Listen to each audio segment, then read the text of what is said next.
Oke, balik lagi di channel Krisna Adityo. Ternyata masih banyak ya yang bingung untuk milih digital piano. Dan akhir-akhir ini tuh Mas Kris cukup banyak kedatangan murid-murid yang bisa dibilang pemula banget baru mau beli digital pianonya. Tapi bahkan ada yang udah DP untuk ngelok atau ngunci jadwal yang ada di sini karena Mas Kris ada maksimal jadwal di setiap bulannya. Kebingungan untuk milih digital pianonya, konsultasilah panjang kita. Akhirnya ya sudah, kita buat aja video ini supaya teman-teman yang mengalami hal yang sama bisa teredukasi dan semoga bisa teredukasi dan bisa memutuskan beli digital piano yang seperti apa gitu. Oke, kita akan bahas aja tipsnya. Langsung aja simak video ini dari awal sampai habis.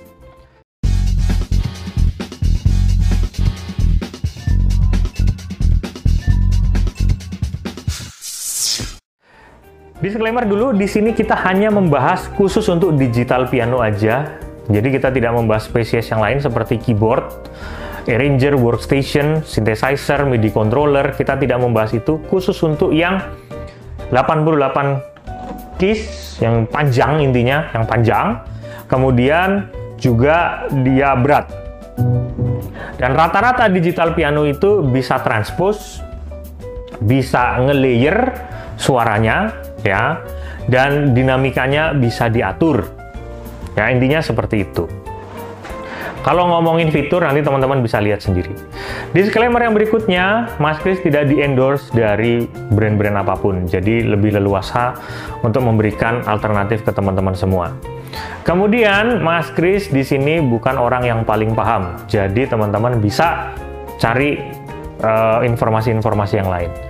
Jangan langsung satu, apa yang Mas Kris bilang itu benar, belum tentu juga. Cari juga pembenaran yang lain. Kemudian di sini Mas Kris adalah yang si paling pengalaman.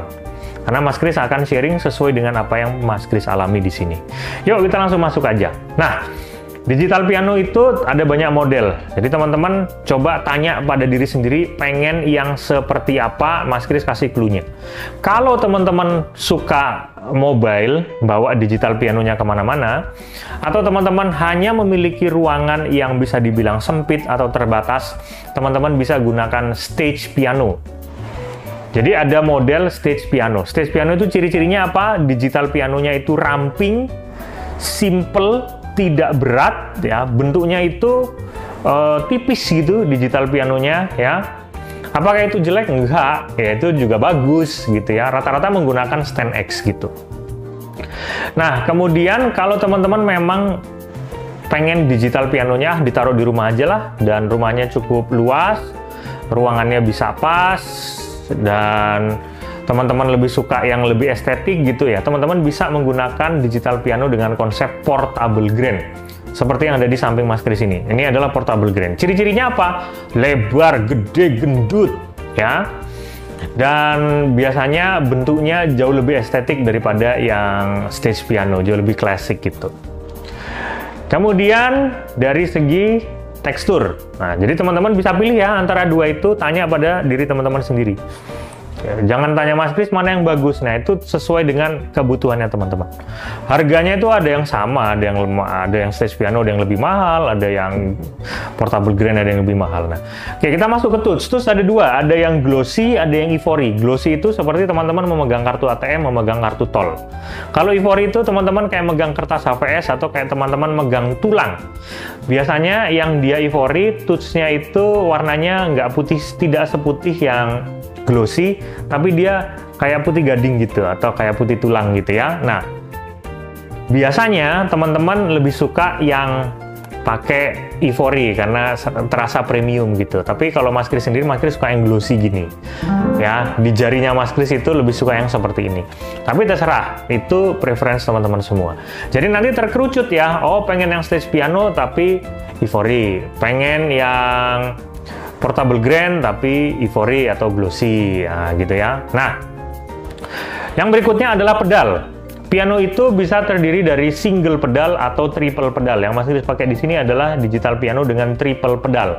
Apakah harus triple pedal? Enggak. Jadi buat teman-teman pemula, teman-teman cukup beli yang single pedal aja itu udah cukup ya. Triple pedal itu ya kalau teman-teman mau mendalami banget itu. Nah, tapi kalau buat teman-teman yang masih pemula, beli aja yang single pedal, karena triple pedalnya itu sendiri mahal, ya bisa 1 juta lebih gitu. Nah, terserah ya. Dan yang kita bahas di sini adalah digital piano yang entry level aja. Entry level aja, ini disclaimer lagi.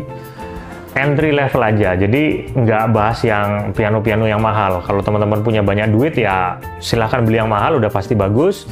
Tapi kalau yang bisa dibilang mendang-mending ya bisa simak ini. Kemudian udah dari situ, nah teman-teman kita nggak munafik ya, kita beli digital piano itu rata-rata kalau Mas Kris itu melihat 2 hal, fitur dan suaranya bagus, fitur atau suaranya bagus. Rata-rata digital piano yang entry level itu kan dia nanggung-nanggung teman-teman. Ada yang fiturnya bagus, suaranya pas-pasan. Ada yang suaranya bagus, fiturnya pelit. Ada yang bentuknya bagus banget estetik, suaranya biasa aja. Nah, ada. Rata-rata nanggung. Nggak ada kalau teman-teman mendapatkan yang all in itu nggak ada. Tidak ada. Oke. Jadi kita akan bahas brand-brandnya dulu yang menurut Mas Kris worth untuk teman-teman beli. 1, Yamaha. Kedua, Roland. Ketiga, Kawai. Keempat, Korg. Ya. Kelima, NUX. Keenam, Casio. Ketujuh, Alesis. Ya. Jadi rata-rata ketujuh digital piano ini banyak yang nge-review di YouTube, baik dari dalam negeri ataupun luar negeri. Nah, jadi intinya peredarannya udah luas. Kemudian brand-brand yang tidak Mas Kris sebut di sini bukan berarti itu tidak bagus. Mas Kris nggak sebut karena Mas Kris belum berpengalaman, belum pernah pakai, intinya gitu aja. Jadi kalau teman-teman yang udah pernah pakai di luar dari 7 brand ini, teman-teman bisa ditulis di kolom komentar.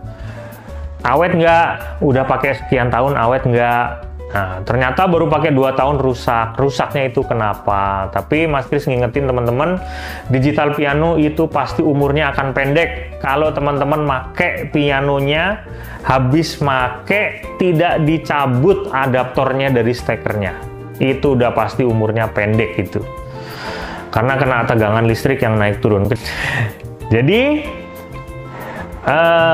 teman-teman bisa memilih di sini. Sekarang kita bahas dari suaranya ya. Suara ini dilihat dari yang namanya polifoni. Nah, polifoni ini makin banyak polifoni, makin bagus suaranya, makin mahal. Kalau teman-teman memiliki budget 4 juta sampai 6 juta, teman-teman bisa membeli bekas piano dengan polifoni itu 64. Nah, itu sudah bisa dipakai untuk latihan. Kalau teman-teman punya budget lebih dari 6 sampai 7 atau 6 sampai 8, teman-teman bisa menggunakan yang polifoni 128, 192. Nah, kalau 8 ke atas teman-teman bisa beli yang 256 polifoni. Bekas ataupun baru. Tapi kalau baru rata-rata 192, 128 gitu. 256 itu kayak ini bekas. Bisa beli bekas nih, DGX 670 di 9,3, 9,4, teman-teman bisa beli bekas, harganya sekitar segitu. Ada yang baru 256 itu di Alesis Prestige Artist, itu dia 256 polifoni gitu ya. Casio PX5S 256 polifoni. Nah, dari brand-brand yang Mas Kris sebutin tadi ya, teman-teman tinggal searching aja di Google piano di bawah 10 juta. Kalau ada brand yang masuk, dari situ teman-teman bisa kepoin speknya ya. Polifoninya berapa, tergantung.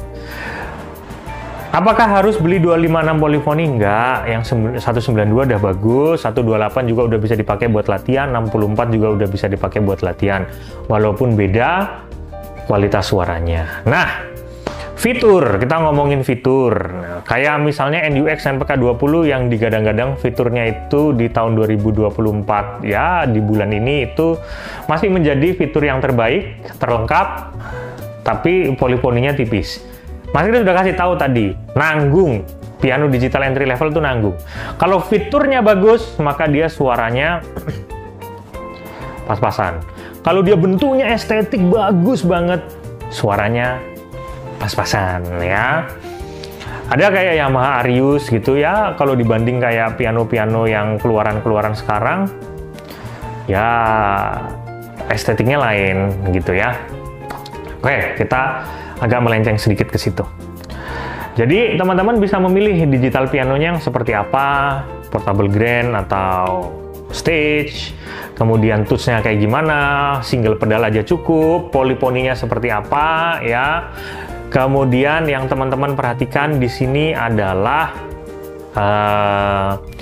jumlah voice. Nah, voice itu rata-rata kalau entry level piano itu di 30, 32 voice kayak gitu-gitu ya. Nah, kalau voice-nya banyak, teman-teman bisa pertanyakan apakah kayak NUX NPK 20 itu voice-nya tuh ada 200-an lebih. Tapi menurut Mas Kris dia tidak worth itu 270-nya karena yang bisa bagus voice-nya itu hanya sedikit. Yang lain itu kayak cuman voice-voice tambahan aja gitu.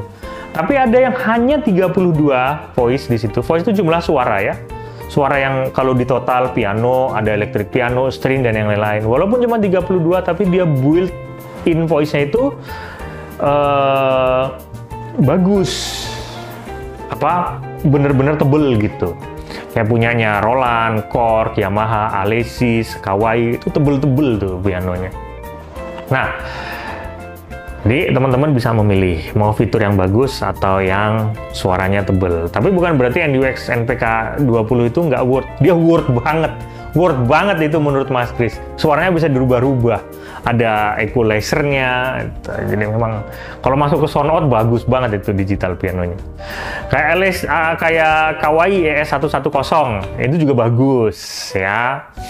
Yamaha yang baru, keluaran baru P145 harganya cuma 6 jutaan, itu juga oke, itu juga bagus.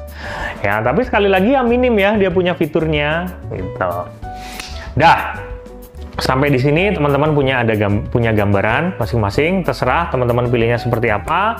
Kalau ada tambahan-tambahan yang Mas Kris nggak bahas, mohon maaf karena waktunya dan juga mungkin ketidakpahaman Mas Kris. Silahkan Mas Krisnya dibantu di kolom komentar untuk sharing-sharing teman-teman memakai digital piano apa, brandnya apa, udah berapa tahun, pernah rusak atau enggak. Jadi kita akan cerita-cerita di kolom komentar. Kita ketemu lagi di kesempatan berikutnya. Sehat selalu dan salam harmonis.